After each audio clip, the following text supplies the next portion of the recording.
شيخنا طبعا نشوف قضاء الزبير يعني حتى في تلك الازمات يعني السابقه، بوجودكم وجود العديد من المشايخ والشخصيات، شفنا انه قضاء الزبير يعني متماسك يعني من 2003 الى الان يعني.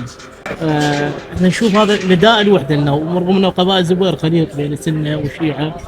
فتعليقكم على هذا الموضوع بما انكم احد الناس المبادرين في وحده هذه؟ يعني قضية الوحدة الإسلامية هي مو قضيتي ولا قضية زيد ولا قضية عمرو، وإنما هو أمر من الله، ووظيفة الجميع تطبيقه، لأنه هكذا يقول القرآن: بسم الله الرحمن الرحيم، وإن هذه أمتكم أمة واحدة وأنا ربكم فاعبدون.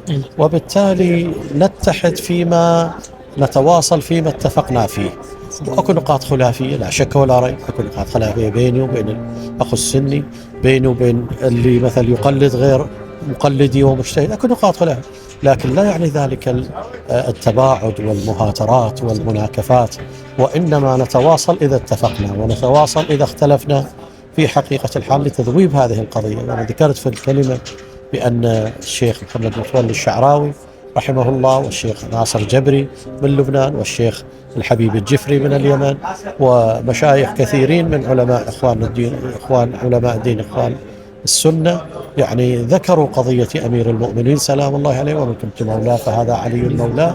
وبالتالي وظيفة الأمة أن تمضي إلى الروايات التي هي حجة علينا وعليهم في هذا، والوصول إلى بر الأمان. نحن نتمنى الخير للجميع بلا استثناء، هم يتمنون الخير ونحن نتمنى الخير لإخواننا، ولكن لا بد من الوصول إلى الحقيقة التي أرادها الله عز وجل حينما قال: يا أيها الرسول بلغ ما أنزل إليك من ربك وإن لم تفعل فما بلغت رسالته.